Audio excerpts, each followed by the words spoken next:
What's going on, everybody? C4 here. Welcome back to the channel. Today we're continuing with our 32-team 7-round mock draft series by taking a look at the team that holds the number 23 pick in the first round, and that is the New England Patriots. Before we get into the 7-round mock draft, through the power of Madden 20, let's kind of look at what has happened to the New England Patriots during free agency. Obviously, you probably know what's gone. It's been one of the teams that has been the most pillaged in free agency. And it's going to be an absolute change in culture when the Patriots step out on the field. As of right now, they have no Tom Brady. Tom Brady's gone to Tampa Bay. I assume Stidham is their starter for right now. I'll tell you right now, we're going after a quarterback. We're going to try and get a quarterback pretty damn early in this Patriots mock draft. You probably already know from the title of the video, but that's a position that I think they need to improve. Really, rest on offense. You need explosiveness. Where are the explosive plays coming from? Fortunately, you're not quite getting that into Heir, but it takes receivers a little bit longer to get adjusted from college game to the pros. Heir, obviously, is a little bit, he's like half Canadian, so I'm kind of hoping for him to do well and take a big step in his sophomore season. You obviously got Julian Edelman in the slot, but ultimately, when you look at this squad, there is not a lot of explosiveness on the offensive side of the ball, and we're going to try to assess that and address that during free agency. The offensive line looks really, really solid. Able to get Joe Tooney back, I think, on a franchise tag deal. Maybe adding some depth in the interior of the offensive line. David Andrews, injury history, what's his future kind of look like for the Patriots? We don't know. Maybe we'll talk about that during the rest of the draft. And also, tight end. Hey, let's get a half-decent tight end. Let's try to replace Gronk a little bit. And it's not Lacoste or Ryan Izzo. Flipping to the defense side of things, again, they lost a lot of guys here this year. I look at the front three. You know, I don't know who's going to be their nose tackle. Probably Butler. And then you're going to have a combination of Simon, Lawrence Guy, and obviously Chase Vinovich getting more and more plays as he enters his second season. The linebacking core, it's a linebacking core. You got Hightower and Bentley in the middle. Brandon Copeland coming over from the Jets. Still probably need to add a linebacker or two. In the safeties, you got McCourty. They got Adrian Phillips, who was a pretty nice signing. You got Chung, who's solid. One of Bill Belichick's boys there. Secondary, you got Stephon Gilmore, probably the best corner in football. McCourty's good. J.C. Jackson, great value pick. Jonathan Jones, tremendous nickel corner. So I think they don't really need to worry about their corners. Their corners are good, but I think literally everywhere else on this defense could use some improvement, could use getting younger at. But they have a lot of draft picks. That's the good news. So without further ado, let's get into the New England Patriots 7-round mock draft. So we are now here on the clock at pick 23 to get Tom Brady's heir. Now, the reality is they might not be able to get him at pick 23. They might have to trade up a couple spots, but I ultimately think the teams beyond New England in this draft, I'm looking more so at New Orleans, would be viewing New England as a team that needed leapfrog to get this guy, and that is Jordan Love, quarterback from Utah State, 6'3", 225 pounds. For the New England Patriots, this whole offseason has shocked me. The New England Patriots, at the end of the day, I don't even look at, if I had to have one buzzword for the Patriots, it's not even winner, it's not Super Bowl, it's not dynasty, they're always organized. Organization. They are an organized organization. They don't make risky moves. Like the fact that they are now sitting without a quarterback is shocking to me. It's quite simply shocking to me. I refuse to believe that Jarrett Stidham is their guy, and I don't think that they really expected Tom Brady to bounce. And now that he did, they're kind of back to the hole, and they're going to have to draft the quarterback right away. But they got a pretty damn good one here in terms of developmental prospect, in terms of a high ceiling in Jordan Love. Jordan Love has the physical tools to be an ideal developmental quarterback for Josh McDaniels. His 2018 tape looked every bit of a top 15 pick. 2019, a lot of changes, a lot of guys that were his best weapons at Utah State just graduated. So there's a lot of issues going against him. You watch this game this year against LSU. That's usually if you're just trying to do quick scouting, you'll just go look at a player, look at the biggest opponent they had, how well did they perform. He played very bad against LSU, but you can't ignore what he did in 2018. He was super dynamic. I remember watching the bowl game. He was insane. His arm talent is very much elite, and his wow plays, the plays that he can make, extending play, it reminds me of Carson Wentz. That was what I think when I did my QB comp video. I comped him to a little bit of Carson Wentz. I think every bit of that at pick 23 is exactly the kind of player that they need to add to New England, because you're not going to be able to get a good value pick at quarterback this year that's going to be able to contribute. So it's either you get Jordan Love in the first round, you find a way to make that happen, or maybe someone like Justin Herbert slips, or maybe you're for some reason fall in love with Jake Fromm. But I think ultimately, unless you want Stidham to be your quarterback next year, get Jordan Love at pick 23. They get a lot of picks here. So moving on, at the third round, pick 87, I was selecting the Canadian himself, Chase Claypool. Wide receiver from Notre Dame, 6'4", 235. Dominated the combine, kind of came in as like, oh, he might have to convert to tight end. He's a big wide receiver. And then 4'4", 2 with an 80-inch wingspan. had big-time playability in 2019 for Notre Dame, which is obviously very limited vertical passing offense, and he still put up 66 catches, 1,000 yards, 13 total touchdowns, but his explosiveness is huge, and that's exactly what New England needs. New England, much like my beloved Philadelphia Eagles, could not hit an explosive play to save their lives last year, and bringing in a guy like Chase Claypool, high ceiling, exactly the type of explosive playmaker that they're going to be able to find here at pick 87.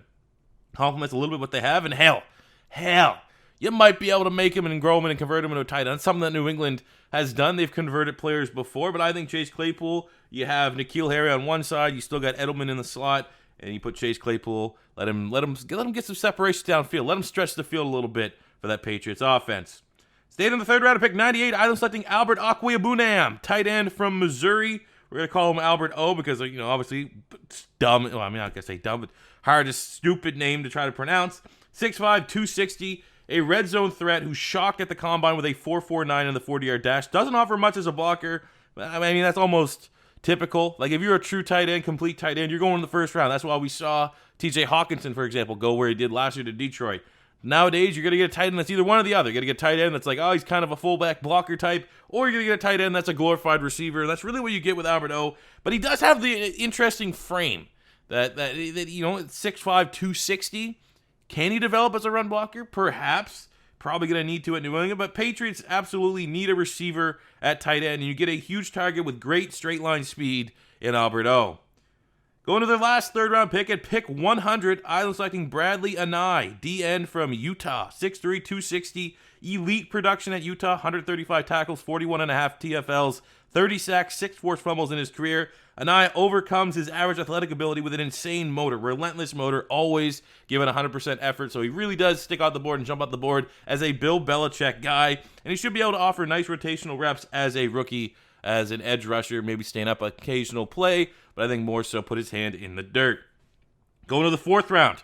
At pick 125, I was letting Nick Harris, center from Washington, 6 feet tall, 300 pounds, an agile center. Scouts across the board rave about his football IQ and his technical ability, but you kind of look at David Andrews, had a kind of scary injury. I don't know what was something with his arteries and stuff like that. So, I mean, for me, I'm an outsider looking in. When I was making this mock draft, I was like, okay, they don't have a center on the roster. Could be some shakiness coming up with David Andrews. What's his availability going to look like for the future, for next season, for 3 years down the road? So maybe it's time in the mid-round here to get a really nice, solid center, a guy that a lot of people think could walk in day one and be a starter in the right scheme, but you throw him on the New England Patriots, you get, because, I mean, Andrews, 28? So he's still in his prime, but he's getting out there just a little bit in comparison to getting a guy that's 22, 21, 23, somewhere in that range. So I just think adding some depth in the interior of the offensive line, getting some stability, getting an insurance policy behind David Andrews, it's a good value here at pick 125. Going to the fifth round at 172, I was letting Isaiah Colter, wide receiver from Rhode Island. 6'1", 200 pounds, small school receiver, who had a pretty nice 2019, 1,000 yards, 8 touchdowns. Pretty much if you're coming from a small school, if I'm going to mock you anywhere that's not 6th, 7th round, you have to have pretty good to, if not elite, domination.